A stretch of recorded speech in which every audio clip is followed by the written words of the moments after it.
La nuit dernière, Gino a immédiatement mal interprété la situation et a balbutié.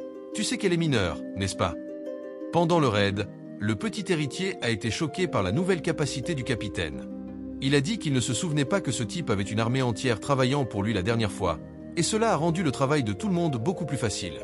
Mais Gino a supplié le patron de le laisser au moins extraire les cristaux pour ne pas se sentir complètement inutile. Il est devenu tout ému quand un chevalier est venu lui apporter les minéraux. Ensuite, nous passons à une pièce plongée dans le noir, où un homme tremble comme une feuille, terrifié par un grand type aux cheveux longs qui lui dit d'arrêter de crier.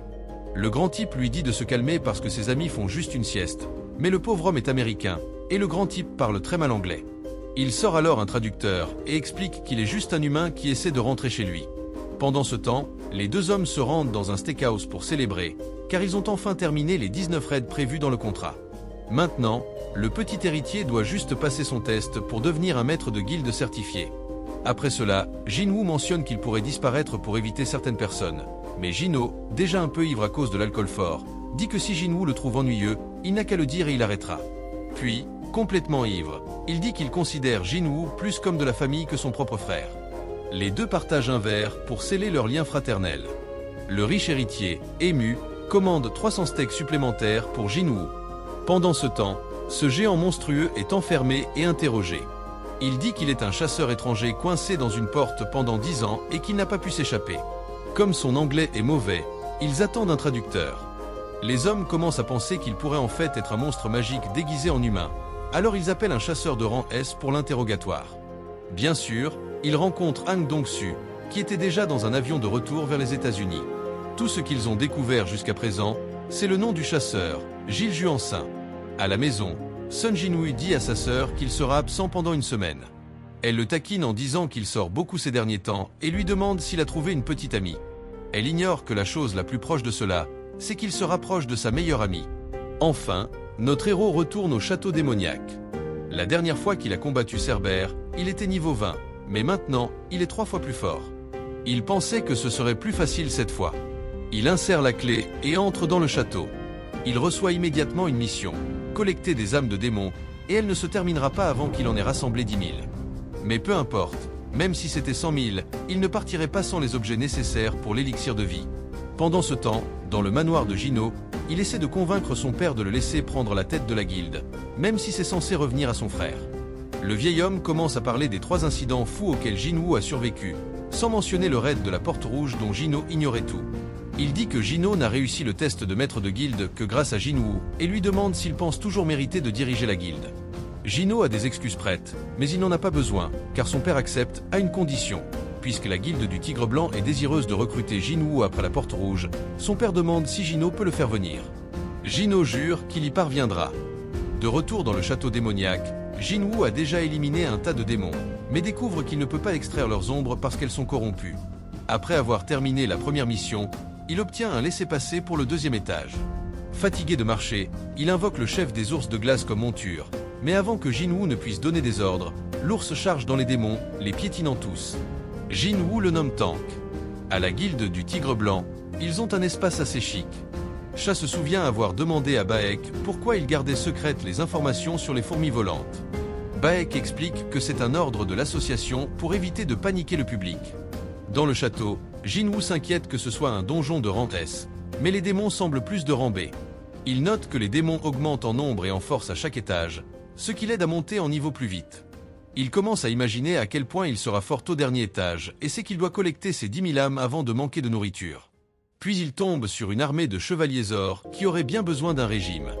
Il invoque son armée pour affronter le premier boss, Vulcan Lavide, qui attend au 50e étage.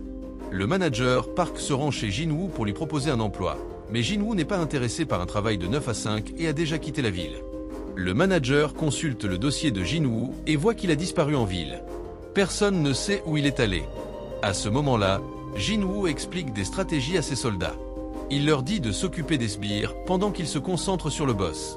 Les mages commencent fort avec des explosions, Ygritte nettoie les faibles, et Jinwoo, avec une intelligence accrue, invoque encore plus de soldats d'ombre. Il se demande combien de temps ce boss va rester assis là, comme s'il attendait son tour. Le boss se téléporte et frappe le champ de bataille avec son bâton. Jinwoo le frappe si fort qu'il l'envoie voler à travers le château. Même Jinwoo est surpris par sa force, mais le boss se relève et active des buffs, tout comme Cerbère l'avait fait. Jinwoo emprunte le bouclier de fer pour bloquer les coups lourds du boss. Quand il trouve une ouverture, il lance le bouclier et essaie d'attaquer par derrière. Mais le boss anticipe son mouvement, forçant Jinwoo à utiliser le toucher du dominateur pour esquiver. Il réalise que les yeux brillants du boss sont son point faible. Le boss bouge comme un super athlète, défiant la physique, alors Jinwoo grimpe sur un bâtiment pour l'attirer. Sautant dans la fumée, il donne un coup précis à l'artère carotide du boss. Il est clair que notre héros a un faible pour trancher des têtes. Une de plus pour sa collection. Pendant l'interrogatoire, Dong-Su entre, traitant l'homme émotif de monstre. Ilan dit qu'il ne l'est pas et propose de faire un test ADN si nécessaire. Dong-Su, agacé d'être tiré de ses activités, demande à Il-Rohan ce qu'il sait sur les portes et les bêtes magiques. Il-Rohan dit que leur connaissance n'est que la pointe de l'iceberg et avertit qu'une puissance catastrophique s'est réveillée. Il dit que sa mission est de l'arrêter, mais Dong-Su n'y croit pas et plaisante en disant qu'Il-Rohan doit avoir bu de l'huile de moteur pour dire de telles absurdités. Il-Rohan avertit que leur armée de chasseurs ne suffira pas et que même leurs chasseurs de rang S ne pourront pas arrêter ce qui arrive. Mais maintenant, les choses vont devenir intéressantes. Dong-Su découvre que le monstre a une femme et 2 enfants, et quand il mentionne le nom du fils, Sun Jinwoo, Il-Rohan lance un regard de mort qui pourrait geler l'enfer. Le crâne chauve sourit et dit que son fils est déjà une chose du passé.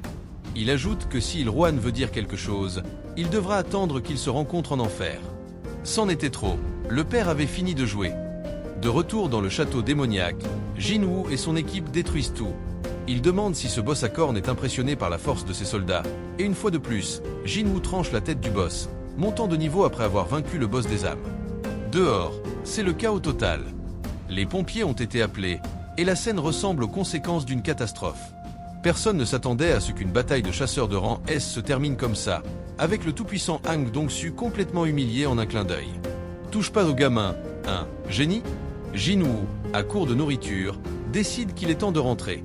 En une seule semaine, le gamin a gravi 75 étages d'un donjon de rang S et a récupéré du butin impressionnant, comme les boucles d'oreilles du géant et le collier du squelette, qui augmentent toutes ses stats et offrent des buffs incroyables. Il a aussi obtenu une orbite de cupidité, qui ne lui est pas très utile mais doublera la puissance de feu de ses soldats magiques. Ensuite, il y a une boîte de butin maudite contenant une autre clé. Mais bien sûr, cette clé maudite ne vient avec aucune explication sur où l'utiliser. Ce qui compte le plus, c'est qu'il a obtenu un fragment de l'arbre monde et de l'eau de source de la forêt de l'écho. Il ne lui manque plus qu'un seul objet pour compléter l'élixir de vie et sauver sa mère de cette maladie. Jinwoo promet que la prochaine fois, il finira ce donjon pour de bon. Notre héros, Jinwoo, réalise qu'il ne lui manque plus qu'un seul objet pour compléter l'élixir de vie, mais pour l'obtenir, il devra devenir bien plus fort avant de retourner dans ce château démoniaque. Et c'est ainsi que se termine cet épisode mouvementé. Jinwoo continue de repousser les limites, mais quelles surprises l'attendent dans le prochain chapitre? N'oubliez pas de vous abonner pour ne rien manquer de l'action, et laissez-nous un commentaire pour nous dire ce que vous avez pensé de cet épisode. À très vite pour la suite. Caméra feu.